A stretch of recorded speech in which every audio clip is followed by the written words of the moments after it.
네, 이번 시간에는 이제 고체 열물성에 대해서 얘기를 해보겠습니다.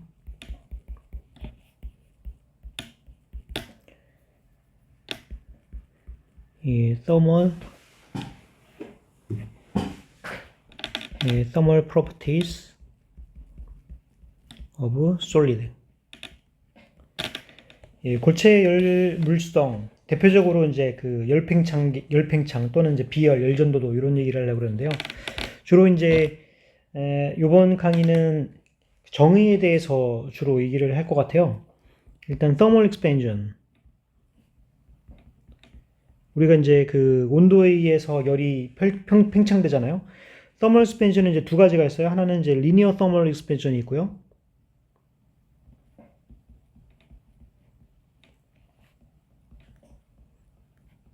그 하나는 이제 볼륨 thermal expansion이죠. 일단 linear thermal expansion은 예를 들어서 이제 어떤 와이어가 이렇게 있습니다. 와이어가 있는 상황에서 얘가 이제 그 길이가 이제 L0인 이제 그 와이어가 있고요. 이때 온도는 T0입니다. 근데 이제 온도가 그 T로 올라갔을 적에 이제 온도가 예를 들어서 T0 플러스 델타 T로 올라갔다. 델타 T만큼 이제 온도가 올라가면 얘가 물론 이제 볼륨으로 이제 thermal expansion 하겠지만 일단 그 와이어가 이제 얇다는 생각을 하면은 얼마만큼의 요 델타 L만큼의 요 이제 길이 팽창이 생길 거예요. 그래서 그 B, 요 델타 L하고 요 L0의 B는 요 온도 차의 비례를 하는데 그 비례상수 알파를 우리가 이제 요 알파를 우리가 linear thermal expansion coefficient, linear thermal expansion coefficient. 그러니까 선팽창계수라고 하죠.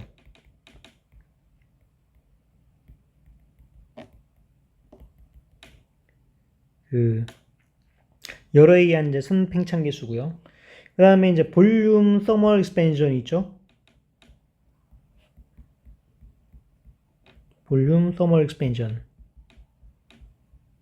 일반적으로 이제 얘네들이 그 3차원적인 물질이기 때문에 3차원적인 볼륨이 이제 변화가 됩니다. 그랬을 적에 이제 볼륨의 변화를 실제 원래의 이 볼륨으로 나눈 것, 요거의 비는 마찬가지로 이제 온도의 비례를 하겠습니다. 온도 차에 비례를 할 건데 온도 차에 비례하는 그 비례상수, 요 베타를 우리가 여기서 이 볼륨 thermal expansion coefficient of volume thermal expansion.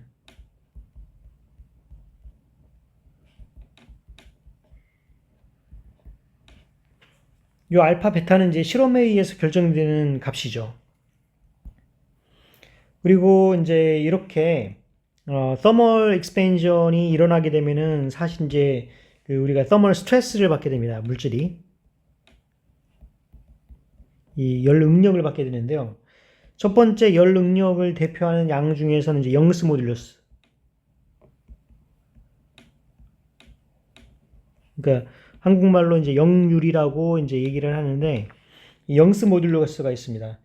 영스 모듈러스는 정의하기를 y로 이제 정의하는데 정의하기를 이 델타 L 오버 L0 그러니까 실제 얼마만큼의 요 리니어 thermal expansion이 일어났느냐는 거죠. 근데 리니어 expansion이 일어났을 적에 그거를 이제 다시 원래 길이로 압축을 시킬 때 필요한 힘 그게 이제 F 오버 A 요거는 이제 프레셔잖아요. 그래서 이 프레셔는 지금 그러니까 요 밑에 거는 그 리니어 thermal expansion에 해당되는 거고요.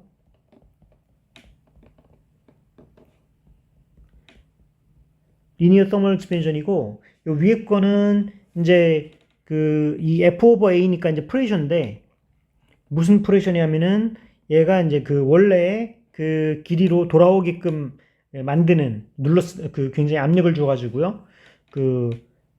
restore original length. 이제 원래 길이로 이제 복원시키게끔 이걸 압력을 줘야 됩니다. 그 B를 우리가 이제 영스 모듈러스라고 얘기를 합니다. 그러면은 지금 그 여기 프레셔기 때문에 사실은 그 프레셔 자체가 바로 이제 서멀 스트레스가 돼요. 이 서멀 스트레스가 되는데 그 서멀 스트레스니까 F 오버 A가 이제 프레셔, 이 서멀 스트레스인데 요거는 그 L 오버 L0가 바로 이제 알파 델타 T잖아요. 이제 그리고 여기 영수 모듈루스 Y로 이렇게 주어집니다. 그래서 이게 바로 이제 그 서멀 스트레스인데 그래서 서멀 스트레스는 영스 모듈루스, 그다음에 영스 모듈루스, 그다음에 리니어 서멀 익스펜션 코에피션트 그리고 델타 T 이제 이렇게 주어지더라 하는 거죠. 그리고 우리가 알다시피 이제 그 비열, 이제 고체의 비열이 있죠. 이제 연용량이 있고요. heat capacity. 이제 연용량은 어떤 물질의 어떤 그 온도에 의해서 열을 얼마만큼 흡수하느냐 이제 그건데 아니면 이제 그거는 사실은 물질에 따라 다르죠. 그리고 이제 물질의 크기에 따라 다르고 물질이 이제 크면 클수록 연용량이 커지겠죠. 이제 그렇지만은 그거를 우리가 그 연용량은 그 물질에 따라서 다 다른데 비열은 물질에 따라서 그 물질이 일정하면 물질의 성질하고 관계없이 물질의 인트린직한 프로퍼티가 됩니다. 왜냐면은 우리가 이제 그 볼륨으로 또는 이제 매스로 노멀라이즈 시키기 때문에 이제 그런 건데요. 그리고 이제 스페시픽 히트 비열이라고 그러죠. 히트 캐패시티는 이제 연용량이고 그리고 스페시픽 히트는 이제 비열이죠. 그러면은 그 히트 캐패시티는 우리가 이제 알고 있는 정의 요 온도에 의해서 dq 여기 q는 이제 그 스테이트 펑션이 아니기 때문에 이렇게 작대기를 하나 그어서 dq dt를 우리가 이제 히트 캐패시티라고 얘기를 합니다.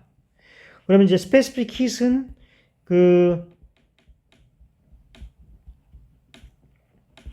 얘는 연용량은 이제 물질이 이제 크면 클수록 연용량이 커지니까 우리가 이제 스페시픽 히트 여기 이제 매스 비열 또는 이제 몰 비열 그런 것들로 우리가 정의를 할 수 있는데 여기서는 이제 이 연용량을 매스로 나눠주면은 매스 비열이 됩니다. 그래서 이거를 매스로 나눠주니까 실제로는 이 물질의 인트린직한 프로퍼티가 이제 되는 거죠. 그래서 이러한 그 비열은 물질의 그 고유 특성이고요. 연용량은 이제 물질의 고유 특성이 아니죠. 마치 이제 우리가 레지스턴스, 일렉트리컬 레지스턴스는 이거는 이제 단위가 이제 옴으로 돼가지고 예를 들어서 이제 어떤 구리도선이 어떤 모양이 생겼느냐에 따라 어떤 모양으로 생겼느냐에 따라 가지고 일렉트리컬 레지스턴스가 달라지잖아요. 이제 거기에서 우리가 이제 크로스 섹션 에어리어랑 요 랭스를 하면은 얘가 일렉트리컬 레지스티비티가 되죠. 그래서 일렉트리컬 레지스티비티는 물질의 인트린직한 프로퍼티고 예를 들어서 옴미터의 단위가 되면서 마찬가지로 이제 그 비열에 해당되는 것이 요 일렉트리컬 레지스턴스 물질의 물질의 양에 따라서 달라지는 양이고 그다음에 요 스페시픽 히트는 물질의 고유 특성이죠. 그래서 이제 이거를 생각을 하게 되면은 우리가 dq라고 하는 거는 이제 cm의 mdt가 되죠. 그래서 요 q는 어떤 온도 T1부터 T2까지의 이제 온도 차가 되는데 요거는 이제 T1부터 T2까지의 cm dt가 되니까 얘는 이제 cm의 m 델타 t가 됩니다. 그래서 유명한 q는 cmt가 나오는 거죠. 그래서 q는 cmt 열을 계산할 적에는 이제 기본 공식이 되겠습니다. 그래서 이제 이거는 이제 매스로 이제 노멀라이즈 시킨 거고 이제 몰라 스페시픽 히트 이제 몰로 나눠도 되죠. 그래서 이 몰로 나누는 경우에는 여기 몰수 여기 dq dt를 이제 몰수로 나눌 수도 있습니다. 그래서 몰수는 이제 매스 오버 분자량 이제 실제 매스를 이제 분자량으로 나누는 게 이제 몰수잖아요. 그래서 이걸 이제 우리가 히트 캐패시티에 대한 이제 정의이고요. 그 다음에 이제 thermal transport인데 세 번째가 이제 thermal transport.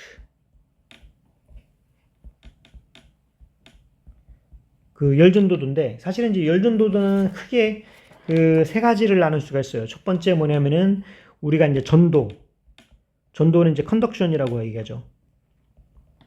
그 다음에 전도가 있고, 그 다음에 대류가 있죠.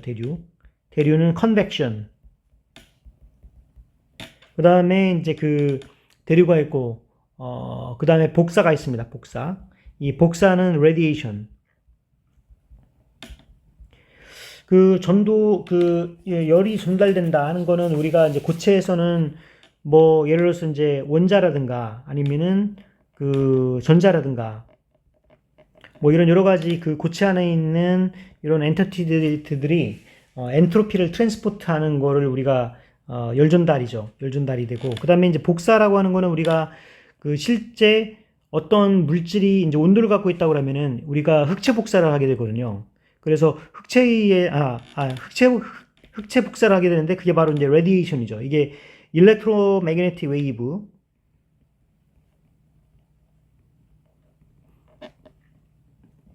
어떤 이제 온도를 갖고 있으면은 이제 플랑크 디스트리뷰션을 하게 되는데, 이 플랑크 디스트리뷰션.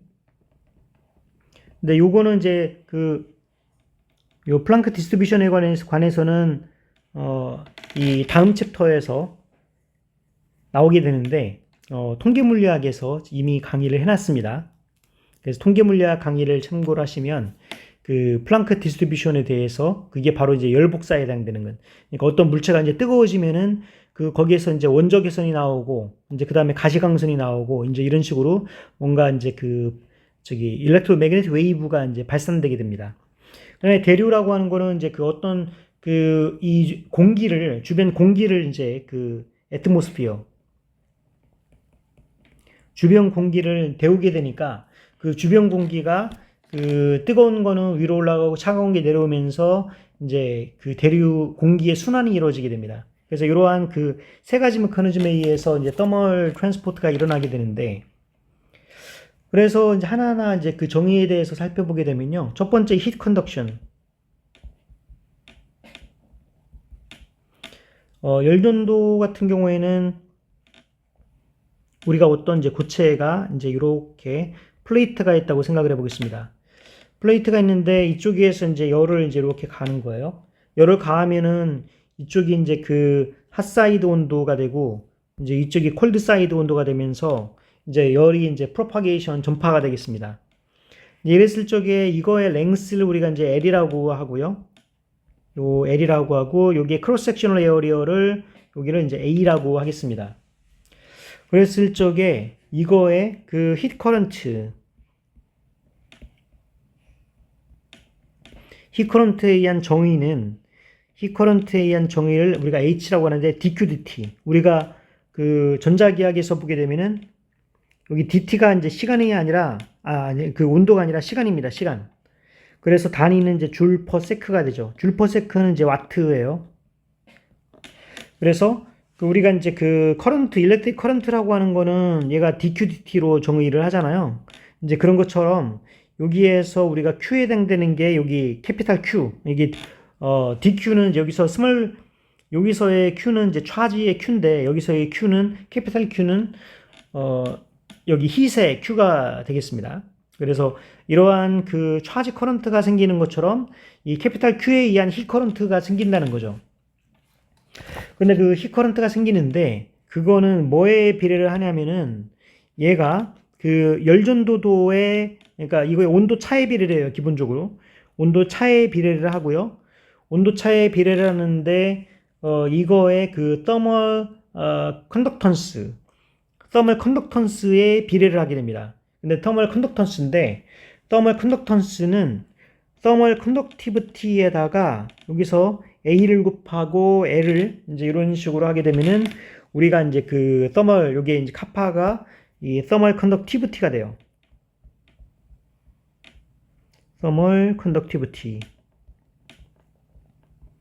그럼 더멀 컨덕티비티인데 요게 이제 단위가 와트기 때문에 더멀 컨덕티비티의 단위는 와트 퍼, 요게 이제 A 오버 L은 미터잖아요. 미터 켈빈. 그래서 미터 켈빈, 이제 요거의 단위가 이제 이렇게 된다는 거죠. 그러면은 지금 여기서 이제 부호를 생각을 안 했는데요. 이제 부호를 한번 이제 생각을 해보겠습니다. 여기에서 그게 이제 부호를 생각해서 이제 따져준 게 이제 푸리어 법칙인데, 푸리어 법칙은 뭐냐면은 우리가 힛 커런트 또는 힛 플럭스라고 얘기하는데, 힛 플럭스는 이제 dq dt이고요. dq dt가 이제 카파 a인데, 요게 이제 요거랑 비교를 하게 되면은 L이 지금 여기서는 지금 여기 0부터 L까지잖아요. 근데 여기서 보게 되면 여기를 이제 X라고 이제 해봅시다. 여기 위치를. 여기 X라고 하게 되면은 얘가 이제 요거를 이제 dtdx라고 쓸 수가 있겠어요. dtdx.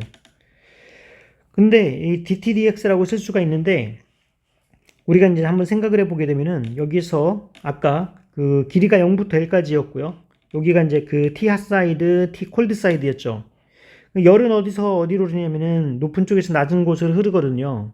그러면은 온도 그레디언트는 어떻게 되냐면은 이 핫사이드에서 콜드사이드에 온도 그레디언트가 있는데 이때 이제 dx는 어떻게 되냐면은 0-L이 되거든요.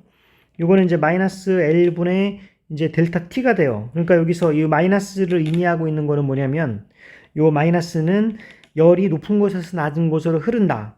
높은 곳에서 낮은 곳으로 흐른다. 근데 X는 낮은 곳에서 높은 곳으로 지금 가고 있는 거잖아요. 0은 X는 증가를 하는데 그 온도는 높은 곳에서 낮은 곳으로 흐른다는 거죠. 그래서 이제 요 마이너스가 붙습니다. 그래서 여기를 마이너스가 이렇게 붙어요.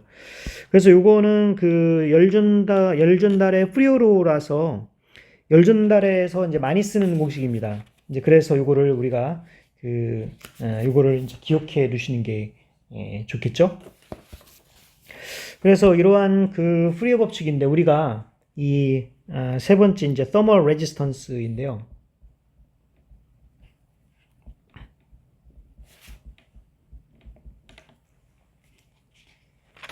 thermal resistance인데 thermal resistance는 어떻게 정의를 하냐면은 우리가 이제 R이라고 했을 적에 얘가 카파가 이제 thermal conductivity니까 thermal conductivity의 역수가 바로 이제 thermal conductance가 되겠죠. 그리고 거기에 대한 resistance를 하기 위해서는 여기 AL 이런 식으로 이제 하게 되면은 이게 이제 바로 thermal resistance가 됩니다. 그래서 일단은 그 단위를 보게 되면은 지금 이제 여기 그 카파가 와트 퍼 미터 켈빈이었기 때문에 미터 켈빈 퍼 와트가 되고요. 그 다음에 여기가 미터 제곱 미터 이제 이런 식으로 되니까 여기는 이렇게 되니까 여기 캔슬 되면서 이제 켈빈 퍼 와트 이제 이렇게 되겠죠. 그러니까 와트 퍼 켈빈이 인버스가 되겠습니다. 그래서 이거는 이제 그 와트 퍼 켈빈은 thermal conductance인데 그거의 인버스가 되는 거죠. 예, 그래서 지금 이러한 상황에 이제 된 거고요.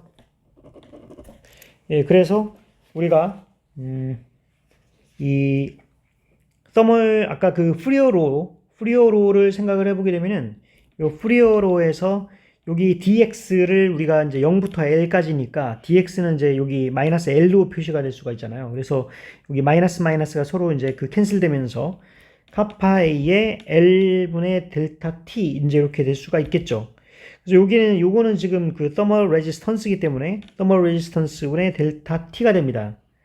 예, 그래서 h라고 하는 거는 h는 사실 이제 q 다트라고 써요. q 다트. 그래서 q 다트는 이제 r분의 이제 델타 t이기 때문에 이건 다른 말로 이 thermal resistance는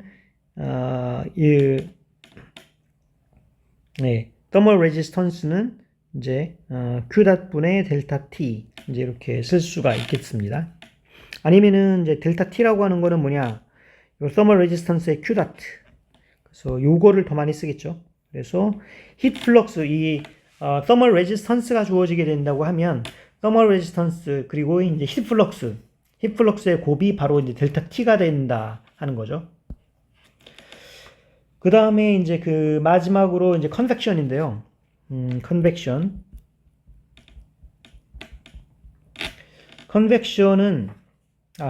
두 번째가 이제 convection이죠. 마지막이 아니라 convection은 우리가 이 convection의 heat flux는 온도 차에 비례를 하는데 여기에서 그 surface temperature, 이 고체 표면에서의 온도, 그 다음에 air temperature, 여기 그 air temperature, 만약에 얘가 이제 그 뜨겁게 달궈진 상태에서 뜨겁게 달궈지면은 이제 거기서 이제 그 컨벡션이 생기게 될 건데, 그러니까 서페이스 온도가 에어 템퍼레처보다는 높겠죠. 그래서 TS-TA가 되는 거고, 그리고 이제 그 크로스 섹셔널 에어리어에 비례를 하겠습니다.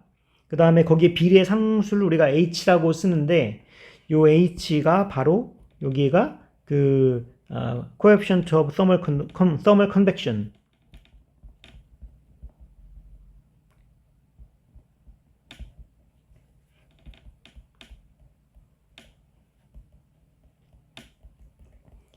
thermal convection이 되는 거죠. 예, 그래서 지금 이러한 거를 우리가 알 수가 있습니다. 그 다음에 이제 그 세 번째는 이제 radiation. 근데 radiation은 이제 그 플랑크 법칙에 대해서 우리가 알아야 되기 때문에 그 플랑크 법칙은 이제 통계역학에서 이제 통계역학에서 다뤘는데 이제 그 강의를 참고하시면 되는데요. 기본적으로 결론적으로 이제 우리가 그 많이 쓰는 공식 중에 하나는 이제 스테판 볼츠만 법칙입니다.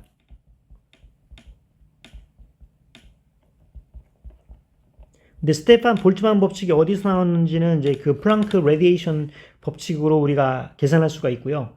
여기서는 이제 그걸 다루진 않고 결론만 이제 말씀드리면 이거의 그 레디에이션 플럭스, 레디에이션 플럭스는 그 어떤 그 AT의 4승에 비례를 합니다.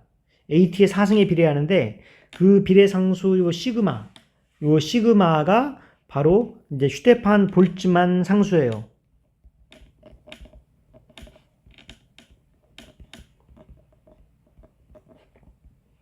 근데 그 다른 상수랑 다른 점은 뭐냐면 여기 콘스탄트랑 코에피션트 다르죠? 콘스탄트는 뭐냐면은 상수예요, 상수.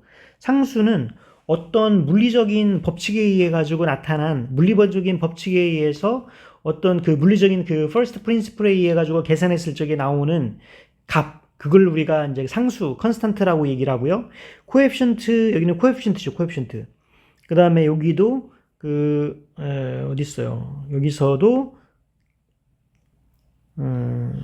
여기 이 베타도 이제 코에피션트죠, 코에피션트. 그 다음에 여기도 코에피션트.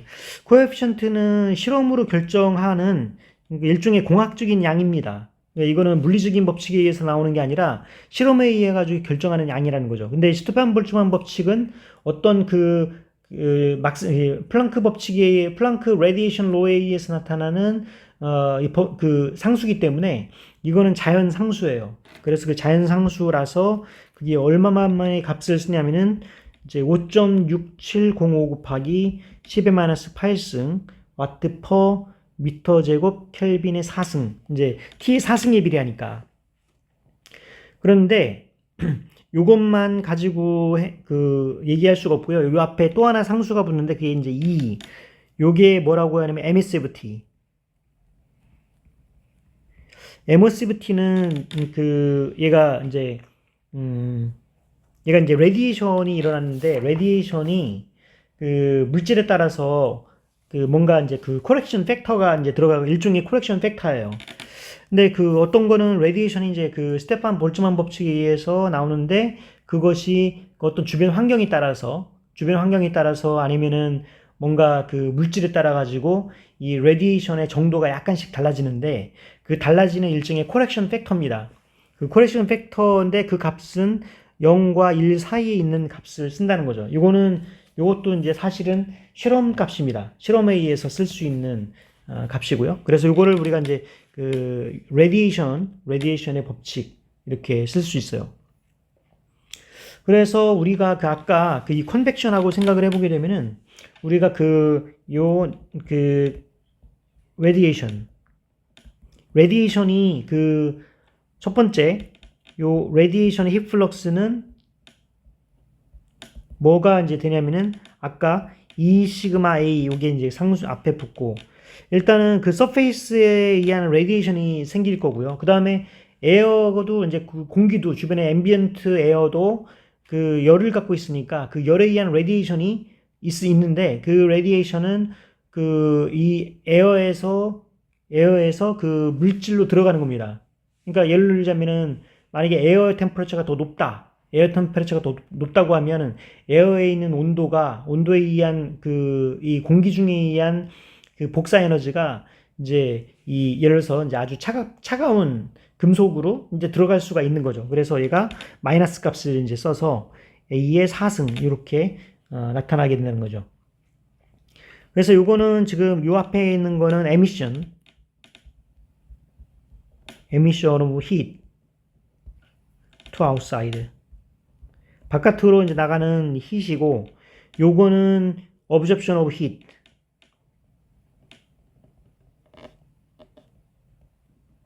from the air. 이 공기 중에서 물질로 들어오는 그 열이다. 이제 그렇게 생각을 할 수가 있겠습니다.